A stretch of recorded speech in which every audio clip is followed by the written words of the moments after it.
What are you looking at there, dude? You losing it? There's a red thing up here. What, right? Oh, it's... See the red thing? What the? It's something above you, too. What the? Oh, it's on the camera. Oh, it's because we're recording. Never mind. Oh. I'm retarded. There's also a picture of a battery on the wall here. Get rid of it.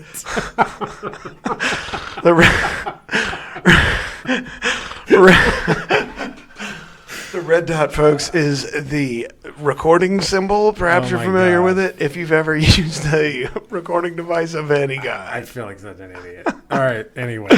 All right. You want to do that? You want to say the disclaimer? You got it? Sure.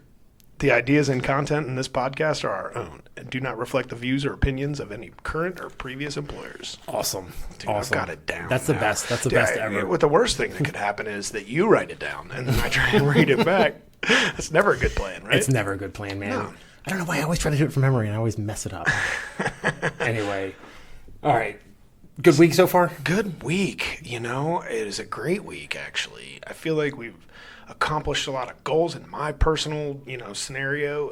I feel like, as stressful as the last few months have been, I feel like we've, end of the month here, man.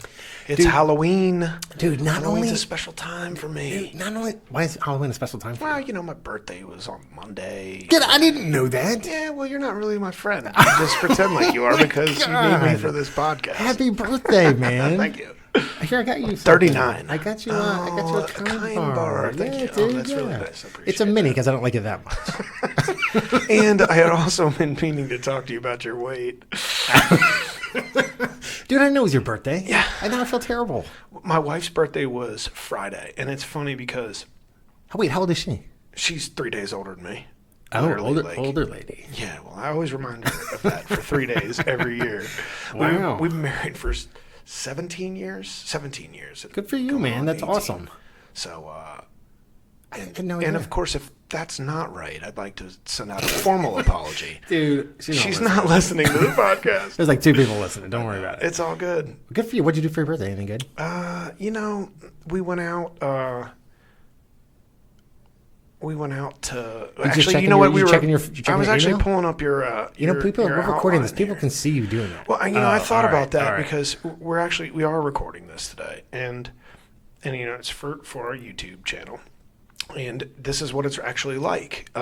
We sit here, and if I don't have my iPad, which I forgot, I just read it on my phone. You forgot your iPad, man? Did you think that this was like? Do you think that people feel like... Because I feel like we talk about what bootleg operation we're running here, right? And we're proving it. That's not a secret. No, right? we're proving it. I mean, that's what this is, right? Dude, it's so hot in here. It is 100 million degrees in this library, and it is full of witches on Halloween. I love it. Everybody that works here is dressed as a witch. I know. It's like, dude, they should have been like an original idea. They do a lot of shushing. It kind of makes sense. It's a library. So, dude, we're coming up on the end of our... you were talking about the end of the month. We're coming up on 1 year anniversary. That's right. You know what I'm thinking we should do? What's that? Live event. Oh, my God. Oh, my God. Yes, maybe. A live event is a great idea. We'll see. We'll figure something out. We'll figure it out. All right, let's talk about TrueWorks because they're freaking badass. I'm actually I'm head to toe. Well, you can't say I'm not going to stand up, but I'm actually head to toe in TrueWorks nice. Today. Yeah. So... Hey. We've said it before. We've been pleasantly surprised with the gear. I'm telling you, no, the stuff's great. I was actually in a foundation earlier today filled with water and mud, which sucked because it's been raining. Climbed out, had mud all over the pants, just brushed them off. Good to go. Went to a meeting. Totally waterproof. Nobody knew I was wandering around in the mud. Dude, it's fantastic. So anyway, TrueWorks, great products. Definitely check them out. If you guys are interested, you can go to their website, CMP 18% off your first order. We've got a lot of reviews from people that have bought this stuff. It's fantastic. Excellent. Builder Tactics, we kind of talked about that because that's our website. It's sure. Fantastic. I got to send you another resume because we've actually gotten a couple of them. Nice. Yeah. Cool. So there's still time. If you haven't gotten on to Builder Tactics and downloaded the manual, do that. We'll review the resume for the first 25 people. Spaces are getting limited because people are doing it. So if you want to do that, do that. You'll support the show 100%, and you get something more than you get a lot out of it. Putting it out. Yeah. So all right, today we're going to talk about what the hell are we talking about? I mean, we're talking about dealing with. That's right. Dealing with, you said it's like dealing with difficult people, but Yeah. I think that that's a relative thing. Like dealing with difficult people just means having difficult conversations. Sometimes somebody is great and you have a regular relationship with them, and maybe this time that you're dealing with them is difficult, or maybe they're just plain a difficult person all the time. Well, there's all kinds of people. Yeah, there's lots of difficult conversations that CMs or construction folks have to have on a regular, right? Right. Well, specifically, we're talking about clients today. Okay. Because, it's funny, man. We build, so currently you and I are building, substantial, very high-end homes. Sure. Which is good. And, we, in my career, so I've built homes, I've done commercial work, and there's two different kinds of clients, right? So when you're building a house for somebody, the cliche, it's the biggest investment anybody's ever going to make. Oh my gosh. And it is. Some of these I've houses heard that are... so many times. Even when it's not a difficult conversation, it's something that is brought up because it is. Yeah. It is the most important investment they've ever made most of the time. Right. So it really is. And it can be so nerve-wracking for a lot of these people because, there's 1,002 pieces that go into these houses, right? And if they don't have the experience, or if they have just a little bit of experience, they come in there and, you've got a construction manager and they're talking a million miles an hour about all these different things. And it can be very, very intimidating to a lot of people. And people are going to react differently, right? I use the analogy of a used car salesman. Because if you've ever gone and bought a used car and you got ripped off, it could be the same thing. Maybe you bought your first house and you kind of felt like you got ripped off. Now you're sitting in front of another home builder, and all you can think about is not getting ripped off. Right. And you're going to come out, you're going to be aggressive. You're going to be super protective and defensive too. Yeah, the whole time. And that can be really tough. And what I see a lot of construction managers do is they'll say, excuse me, instead of trying to understand where the person is coming from, they just get defensive back. And, it just creates a really animosity between the two of them. It's funny. I made a comment today. I was talking with one of the guys that we work with. And I said, a lot of times these construction managers can be excuse machines. Like, why is this like this? Oh, well, that's because of this and that, and because of this and that. And you might not understand how it all works, but excuse. Like, they're naturally defensive about what they're doing for a living. I was like that myself. Like I feel like I have like 1,000 canned answers for certain questions. And usually it's because you're trying to explain why something is either subpar or not what they expected. Yeah. Right? Yeah. Do you know what I mean? Yeah, definitely. Right. It's funny you say canned answers because I know I have 1,000 canned answers. When I was walking houses and... That's a Scotty T. Oh, yeah? But I used to, I would have like a rehearsed answer for all kinds of things. But when you think about it, if you've had to answer that question so many times that you have a canned answer for it, maybe when you're doing the pre-construction meeting, address it. Yeah, don't let it be a question. Yeah, don't let it be That's an amazing concept. Oh my God. You are like some sort of a genius. I should write that down because that's really Do you know where you could write it down? On a great website. Called Builder Tactics, so that you could review it back later. That's a great idea. Well, actually, here's the thing. So I just threw a blog up there. Did you? Yeah. So I'll add it to the blog. That's a good idea. That's a great idea. I should have put .com. Right anyway, it doesn't matter. Yeah. So anyway, so that's home building, right? But then the flip side of that is commercial, because what I found when I was building apartments and things, I would have guys come in. So the way it would work. I build an apartment building, right? And you have the management company come in, and they're your client. They walk the apartments or whatever they do their sign off and all that stuff. And usually it's a maintenance guy. And a lot of times they would come in, and some of them really just knew what they were looking at. Yeah. Some of them not so much. So some superintendents not so much. So sometimes it becomes especially at first when you're getting to know that person, it becomes who knows more about how this building was built. And it can be super antagonistic. So I started, the first time I walked out an apartment building, the guy came in and he started telling me, blah, blah, blah, what's up. I got super offended. And I was basically like, you can tell me what's up. I was like 24, 25. Stupid. God, I wish I knew 24-year-old Damien. Ugh. So I'm like, That guy was insufferable. I'll tell you that much. He's such a jerk. So I'm, so I argued with him a lot. And it's an older guy. And it probably took 2 buildings before I realized, this guy's not being a jerk. This guy's protecting, because he was like the warranty department for that apartment building. Because he had to come in and do all the maintenance. So everything that he was concerned about had to do with the maintenance that he was going to have to do later on down the road. That's interesting. And it didn't dawn on me because I was too busy this fighting. Son of a bitch. I know. This son of a bitch. You're not going to tell me He's going to have to take care of all this stuff when I'm gone. I don't understand why he wants it to be right. Just because it calls for 4 screws and there's only two in there. Who cares? So it took me a while. Once I understood where he was coming from, we had a great relationship. He'd come in and say, because I would anticipate, he's going to say he wants this, and this done. I'm going to do it before he gets there. Right. He'd show up and he'd be like, you nailed it. See ya. But which is kind of the same way you deal with a inspector. It's the same thing you do with municipality. Exactly. Yeah.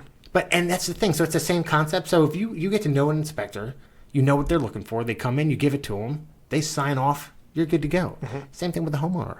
If you take the time to get to know that homeowner, like at your pre-construction meeting, and you understand where they're coming from, your relationship with them is going to be that much better. Dude, it kills me because I talk to guys from time to time and they'll be like, this homeowner is super picky. They're super particular about blah, blah, blah. And I'm like, okay, did you spend extra time on that? Right. No. No. We gave everybody else. We're fair. Yeah. I'm like, if you know this is a trigger for them, why wouldn't you spend the extra time to make it not a trigger so that when they come in, they're relaxed? Because it's just, once they get triggered by one thing, everything else is going to be a disaster. It's so true. It's so true, dude. You've seen it 1,000 times. I've seen it 1,000 times. We actually just had a home that settled here this year, and I was convinced that these folks were in it to like try and get something or something. I didn't know what the deal was. They were just mad about everything, and then it turned out what they were really concerned about was. They wanted I know this might be really shocking. They wanted us to build them a really good home. What? I know. It's baffling. But literally, and it turned out good because we did. We doted on them a little bit. We gave them the concerns. They even said it. They wrote a letter. They even gave some pushback about things that weren't something that we were going to do and gave good reasons why we weren't going to do it. And what you're asking for is not part of this contract. And so I guess the moral of the story was like, when you're doing a really good job, you still have to kind of feel, I always say every client, every person that you deal with in this biz is like different, and you have to figure out what are their things and try to cater to them. That's part of an experience. I mean, look, it's almost 2020. Well, it's 2020 for me, but it's. What do you mean it's 2020 for you? Well, fiscal year. Oh, got it. So okay. my whole point is that you have to figure out what the hot buttons are to cater an experience for someone. Experience is all the rage now. It doesn't even matter about the final product as long as you get there in a way that was like a fun ride. Like, it's not the amusement park you're going to. It's like how much fun you had on the way there or something. Is that right? I totally stopped listening. It's like the third time I've done it. Dude, here's why. My kid is texting me. There's a tornado warning. He wants to go trick-or-treating. I know it's got nothing to do with construction, but I'm just sitting here. Hold on. I got to pause this. Do you pause? I had this. I am so disappointed that Damien stopped recording so that he could take that call. It was a great call. It was like, Damien, hi, it's Gina. This is what Gina sounds like in my mind. He wants to go trick-or-treating, but there's a tornado. And Damien's all like, I don't give a shit. Send him out there. The kid just we got too many kids as it is. I just said you can't go trick-or-treating with a tornado warning. He just texted me and said, dude, it's not a big deal. What? Kid is crazy. I love it. Jesus. Anyway. Tornado watch 686 remains in effect until 12 a.m. Yeah, dude. They should reschedule trick-or-treating, man. Yeah, they should reschedule Halloween. My kid's in high school. What the hell is he going trick-or-treating for? Why is he calling me dude? You know what he is? He's a difficult person. All right. Let's talk about how we're going to deal with him. So get back to that, dude. There's all kinds of people, right? There's all kinds of different people. I wrote, there's people that are super entitled. There are people that are just plain mean. They're just jerks. There's people that are confused about different things. Right. Greedy, unreliable, emotional, indecisive. And there's people that are just happy. Those are my favorite. Yeah, I don't get to talk to them anymore. I know. So, actually, I would say like 99% of our clients are just normal, happy people. Regular folks that are excited to build a new home. You know, here's one thing that I find that when I take the time, usually if I have a difficult client that I'm working with, I find that if I just stop talking and just listen and just hear everything that they're saying, usually I find that they might be upset about something, but really there's a root to it. And if you just can take care of that smaller thing, the bigger item just goes away. Right. So, or I find that they're really pressing for some change or something that we just can't do, whether because of permitting or expense or whatever. Maybe there's some smaller items that they also want. Can you turn that up? You're good at this. You know, I tried to set a timer. What are you like? Is this like our 30th podcast? I tried. Are we taking phone calls from our wives? Turn it down. I tried to set a timer, and it didn't work. Not a timer, like a stopwatch. Has anybody ever heard anyone call me while we're recording? Like, nobody gives a shit about me. Call me. My wife's like, "Oh, he's not home yet? I didn't notice."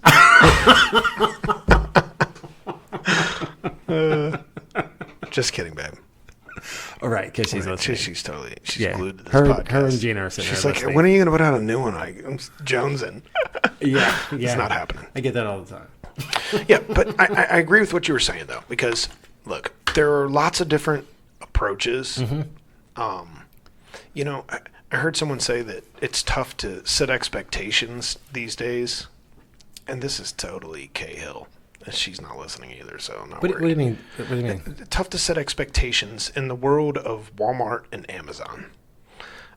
These are companies where you can openly admit that you ordered it wrong. Oh, I gotcha. And they'll just give you your money back without question. And you say, "Yep, I ordered it wrong, picked the wrong one, sorry that you shipped it to me, send me my money." And they either say, "Sure, send it back," or they say, just keep it, we'll refund you. And it's like, it almost sets a precedent that it's not, that we can't, as builders, like, you can't, we're spending hundreds of thousands of dollars in residential construction on someone's behalf. They give you a fraction of that as a down payment. And then you spend money on their behalf. If they decide that it's not what they want, that's really tough, because you're expected to manage costs and timeline and expectations. But dude, your settlement dates don't change. Settlement dates don't change, and when you work for a big company, it's different too, because you're promising the company what you're committing to, and when that changes along the way, it's hard to explain all the circumstances, and sometimes those don't matter, and you have to sacrifice for it. Yeah, man. Well, it's that creates some of those, those things that you say, frustration and emotional response, and I think you have to set that expectation up front, because it's not like on Amazon where you're like, "Hey, I bought this book, I changed my mind, I want money back." Yeah. In construction, no matter what type it is, once you build something, all of a sudden you're like, "No, I changed my mind." Right. Now you're deconstructing and then rebuilding. So it's not as easy as just, "Oh, you don't like the cabinet? Oh, okay. Well, I guess I'll rip the countertop off, throw it in the trash, and I'll pull all the appliances out and hope I don't damage them, and I'll replace your your cabinets. I'll wait 6, 8, 9, 10 weeks for the new cabinets to come in. I'll throw them in. Then I'll re-template the granite or whatever, and I'll redo the countertops. Then I'll reorder the appliances because I damaged them because I had them in the garage or somebody stole one." It's a much, much bigger deal. True. And, you have a couple of opportunities to set those expectations as a CM. I always say, if you meet them before the pre-construction meeting, that's a good time to say, "Hey, look, I'm your guy. I've done this for years. I built, tons of homes here. I have lots of happy customers. We've got great satisfaction ratings. I'm going to do what I can for you. I'll tell you like it is. If I can't do something or whatever," and you set those expectations and they gain a little bit of confidence in you, man, it goes a long way, man. I watched the sales manager, and this is Wiley, when they told me this, they were like, "Hey, stop saying can't." And I was like, "Stop saying can't?" And they're like, "No, stop saying can't. What you need to say is I will not." and then explain why. And I was like, what do you mean? And they said, listen, when you say, nah, I can't do that, well, sure you can. Show me the guy that can. Yeah. Right. So he's like, but if you say, I will not, or we will not, here's why. Or we won't be able to. With an explanation. Right. He's like, it's just a better way of doing it, because then it's not just you personally can't do it. Right. It's the company will not do it, and here's your explanation Right. why. And I watched him do it a couple of times, and I was like, oh. Yeah, when you say it at first, it sounds a little harsh, but it does sound harsh. I get right? what you mean, though. It's I like, thought the same thing. I was like, I'm not gonna say that. It's not like I'm not going to do it because I don't like you. Yeah. It's because there are a bunch of circumstances that prevent me from. Yeah, they're like, and I would watch him do it. He would say, no, we will not do that because A, B, and C. And the people would always go, oh. Right. And I'm sitting there like, that's it? Right. Just, oh, okay. Awesome. Yeah. Oh, great. So, okay. Sweet. And the whole time I'm sitting there like dying in the corner, like, I'll do something else. I'll do anything. So, but it's just in how you do it. And I think setting that expectation up front is super important. And here's the other thing. When there's a problem, so I know a ton of people that will be like, oh, lock the doors. There's a problem in the house. I don't want anybody to find out. And I'm like, no, dude, how about you just call the homeowner or call your client and say, hey, just an FYI, we found whatever.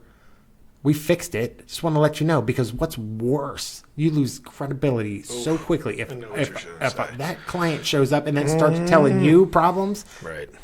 You look like you don't know what you're doing. All right. Here's a great example of a way that a homeowner loses. That is a great example of how a homeowner loses faith in what you're doing. Quick. And then you end up being Captain Defensive, right? Yeah, man. How many times have you heard, if I hadn't been in that house every day, then none of those things would have gotten done. Mm-hmm. And your CM is going, dude, they're there every day. Mm-hmm. I don't even have a chance to fix stuff before they find it and write a letter, and it's so frustrating. Dude, that's on you. Set the expectation. Yeah, dude. Set the expectation. Look, even when they do, because they will, if you want to be part of the process, I always say it. You're going to see the cake getting baked. You're going to see a few broken eggs along the way. Amen. It is really hard to put a home together by hand without having something go wrong. If you want to be part of it, that's fine. I want you to be part of it. Yeah. But you can't get frustrated with me. And if you do, I'm going to explain why. If there's a broken window, I'm not going to fix it right away. Because if I fix it, they're going to break it immediately the next day. It's happened before, and I thought, I'm never going to do that again. It's $300 where it should be $150. Yeah. And it's like, you have to set expectations, explain yourself, do a good job, get in there and find those things before them. Mm-hmm. If they write up that they noticed that the cabinet crown in the kitchen is separated at the corner, and you whip out your list and it says, fix cabinet crown in corner, there goes, oh, he's on it. Instead, everything I found, he'd already found. Now that you have trust, and you don't have to backtrack and try and regain the whole time. And a lot of times, I feel like people are frustrated through the whole building process until the end. And then they see it done, and they're like, oh, look at that. Hey, it only needs a couple of little touch-ups here. Yeah. This guy got it all done. But you should have seen. You're lucky that I was here every day. You're welcome. You're welcome, sir, for making your punch list. And it's like, look, that's a thing. Don't get me wrong. There's CMs out there that have, I've had people give me an item, and I say, to be honest, I didn't see that yet. I was there yesterday. I'm going in this afternoon. Sorry about that. No problem. I'll get back to you on it. Dude, I always tell, when I would do pre-construction meetings, I would always ask the homeowners and my clients, I'd say, hey, where do you live? Oh, yeah. And they'd tell me. That's one of the key questions. Oh, you're close by? Listen, you come by here every day, you're going to drive yourself crazy. Yeah. And I would describe a typical day on the job site. And I would see them on the job site and be like, what are you doing? You love driving yourself crazy. What did I tell you was going to happen? Oh, look, here it is. Here's this. Here's that. And they're like, and slowly they're like, oh, this guy knows what he's talking about. Another thing that I think it's important that you recognize is that homeowner is building one house. Right. And they have their own home blinders on, man. They are only seeing what's happening here. And it's like you might have 30 contractors rolling every morning and 30 more coming in the afternoon, but they're feeling like 3 are going in their house, or 1, Or no maybe one. nobody. Yeah. Or maybe they show up at 4 and they're like, there wasn't even anything happening today. You could have been making progress. Why is it taking so long? And you're like, dude, there was 3 people here before 10 a.m. gone, done with their day's work. And it's like, you can only schedule so much each day. The subcontractors or trade partners, you got to make sure that you understand what they're capable of. And sometimes like there are contractors that have to come out to your job and work on 4 houses that day. Otherwise, they can't make money. Right. You know, because they're coming from a long way away, or they have a small amount of work with a small amount of profit. And it's like, nobody's going to understand that but you. And if you stay out ahead of it and you explain yourself and you set the stage when you do that I feel like the pre-construction meeting is really the best place. Dude, it's so important. It's so important. Right? Yeah, because that's when you set expectations. Mm-hmm. You know, and not only that, dude, you got to reinforce it through the entire build. Right. You know, and that's one thing. I would come up with like a theme for these homeowners. I'd say, here it is at the pre-construction meeting. Here it is at the pre-drywall meeting. Right. Here it is at the PSO. Here it is, at settlement. Just because you have to constantly reinforce, because that could be depending on what kind of house you're building, it could be anywhere from 3 months to a year or longer to build that project, whatever it is, and that's a lot of time to spend with somebody. Sure. So especially if they're coming out every day. And the truth is, like, we say like, oh, this is tough. These buyers are really tough. No, they just are going to live there. You know what's one of the lines I always say when I was doing pre-construction meetings as a CM? I'd say, look, this isn't a pair of shoes. This isn't a car that you're buying that you're going to drive for 100,000 miles and trade it in. Yeah. This is a home you're going to bring your family to, and you're going to take pride in. You're going to move. You're going to raise your kids here. And we recognize that. And it's not always going to seem like that because we're building a whole bunch at the same time. But we recognize that it's important, and I want you to know that. And, dude, that takes the gloves down, man. Good. It's like, that's awesome. That's just one of the things I've said. Because I'm going to do the same job. I'm going to build houses the same way. Right. I might key in on your couple of key things that you want. If you're the guy who's like, it's so dusty in here, I'll probably sweep it a couple extra times. If you're like, the guy who's used to do roofing, I'm probably going to give that a little bit of scrutiny. Yeah. You got to love, let's joke a little bit about the homeowners. You gotta love when a guy had like a weekend job in college, kicking carpet. I love it when they're like, "Oh, hey, sir, this is not a good carpet seam. Yeah, these doorways should have been done differently." You're like, "Oh my god!" Like you worked with your uncle one summer. Really, you renovated a doghouse once. Sorry. Yeah, I know, but that's the way I am. Dude. You should have heard me on the phone with a mechanic. Oh, well, dude, you're a mechanic. Oh my god. I might have said some really harsh stuff when I was trying to be charged like extra money for things, and I'm like, "Don't you tell me that, you crooked bastard! I know what you're up to." Dude, Gina was cleaning out one of our like junk drawers or whatever, and she found this piece of paper that had like 17, 18 years ago we bought a house, and the CM's, the construction manager's name was on this piece of paper for whatever reason. She's like, "Hey, you remember this guy?" And I was like, "Oh, yeah." She goes, "Oh, you were such a jerk to him." And I was like, "Gina, I was not a jerk to him." I would be willing to bet that you were. I was like, first of all, at the time when we bought the house, I had like a superficial knowledge of how to build houses. I was only in construction for like 2-3 years at the time. Same thing. And I was like, I know everything there is to know. I was like, I knew the difference between a brick and a 2x4. But I was like, "Gina, now, I drive him crazy." I said, but back then, I didn't know enough to drive him crazy. You know what I mean? And the dude built us a great house. We lived in it for like 16 years, never had any problems. I remember wanting to be like the coolest homeowner on the block when I was building my house. And I was young, and I'd only been in the biz for like 2 years, and the house was way too expensive, and I've been working a man off my whole life. But but I remember being like, I don't want to be that guy. And I would go there every week. Yeah. I would drive out there every week, and at about pre-drywall time, I was like, I'm driving myself crazy. Sure, dude. I can't look at this stuff anymore. Just do it and get it done, and I'll come in at the different phases that you want me to and look at it. Yeah, I'll be a customer. There's a couple of key points I wanted to see before we finish stuff. Jake told you that story where we had, so when they built my house, they put the footer in, and the keyway joint was almost non-existent. So, and I knew, like I said, at the time I had like a superficial understanding of construction. No depth to my knowledge. But Jake did. So I was like, "Hey, meeting with the builder. You can come out with me. And we go out there, and we got like the superintendent, his boss's boss, the concrete contractor, Right. And Jake just starts ripping him, and he says to him, he goes, "Well," they're like, "So what's the issue?" And he goes, "Well, the first issue, I guess I'm going to say, is the quality of the workmanship out here." And starts insulting the concrete guy. He's ripping the work apart. And he's like, "This keyway joint's no good, and this is no good, and this is no good. And there's no rebar over here." And then his phone rings, and he's like, "Hold on, hey, I got to take this," and walks away. And everybody turns and looks at me, and I'm like, "Hey guys, we're not." Contrary to popular belief, we're not actually the same person. Oh my god!" I was like, and the guy goes, "How about I just dowel in some rebar?" And we good. And I was like, "That sounds good." It's not going to fall down right. All right, check. I was like, "But I want to see it." And they're like, "Be here tomorrow." Okay. I was like, we'll be doweling away. "Okay, I can't be here tomorrow. I'll just take your word for it." Send me a picture. House never fell down, so, but. Leaked like a sieve, but I mean, whatever. So we kind of digressed a little bit there. I don't know. We're both homeowners, so we can relate. Yeah. Yeah. Oh, that's right. That's what we're talking about. So anyway, I just think the moral of the story is. Hold on. Did you just forget what you were talking about there for a second? I did, man. I'm so busy. I'm like literally ready to lay down in traffic and just let cars end it for me. Don't do it. There's a tornado coming. Oh, there's a tornado coming. Yeah. Perfect. I'll just stand out there with my arms out. Anyway, the moral of the story is you know there are difficult people out there. We're going to run into difficult people no matter what we're doing, where we are. But honestly, if we seek to understand kind of where they're coming from, true.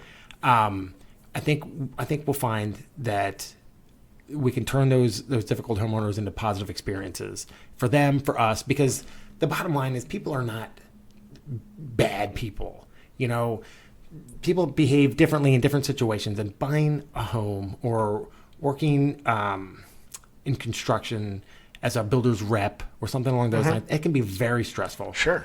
And very intimidating because especially, you know, a lot of people have an impression of the construction industry as like a bunch of thugs. Not thugs, but it's a rougher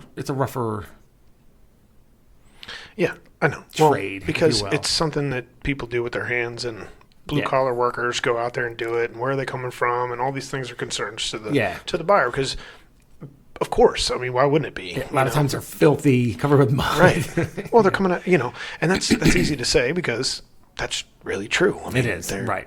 It's pouring rain today. It's not like their work stopped. Yeah, dude, There's a couple of things that we weren't doing today, but I mean, for the most part, we were framing, we were grading, we were digging, we were backfilling, you know, in between squalls. I mean, that's the way it works. It really is. So anyway, if we set good, clear expectations and we listen to our clients, I think we definitely turn a negative situation into a positive. Sure. Or just keep it positive from the get-go and not have to. Right. But it's when we stop listening and get super defensive that's when things usually go sideways for us. You can't do that. You gotta have an open mind. Yeah. All right. So let's wrap it up. So, you know, again, we've gotten, I don't know if you've checked our reviews on iTunes. There's a ton more. It's like 78 reviews or something. Like, yeah, it's a lot. What? And one guy asked a question. He said, "Hey, can you get back to me about this?" I don't know. Is there a way to do that? I have no idea. I'd have to. I mean, we could talk about it. Oh, I should have. We'll bring it up next time. Yeah, we'll bring it up when we talk at the next podcast. But I saw it and I was like, "Oh, I'd love to." How do I get a hold of you? How do I do that? Handlebar Harry 92. Anyway, but so I'll definitely be more diligent about reading the reviews because there's a ton more, and sometimes people ask questions. I want to make sure we answer those questions if we can. Excuse me. Yeah, we've been super busy, so I haven't even really been paying attention. But I know that I have because I don't sleep. But so there's a new blog on buildertactics.com. Cool. Right now there's a blog on there's an entry on time management. I'm going to try and add to it like once a week, once every 2 weeks. Sure. Probably every time we release a podcast, I'll put something in there. We're also going to go back and transcribe the podcasts that we've got because I was told, I don't know if this is true, that deaf people like to read podcasts. I would assume they like to read. I'm not sure if. I don't know how many like to read podcasts. I mean, that's what I was told. I don't know. I'm thrilled that people are listening to us, but I'd be surprised if somebody wanted to read us. I would too. But I had somebody say, "Hey, you know, it'd be great, man, if I could read this podcast," and I was like, "Yeah, oh, okay, cool, all right, yeah." Word. It's a lot of goddamn work. Anyway, so that's coming. I don't know when, but that's coming. But Sweet. So the blog's new. Again, please jump on buildertactics.com, download the manual. If you want to send us your resume, we'll review it and send it back to you. I've actually done 2 mock interviews now with people that have turned in their resumes. And they said they got a lot out of it, so that's cool. Very good. Anyway, keep supporting us, keep listening to us, keep watching us on YouTube, and we'll see you guys next time. Thanks.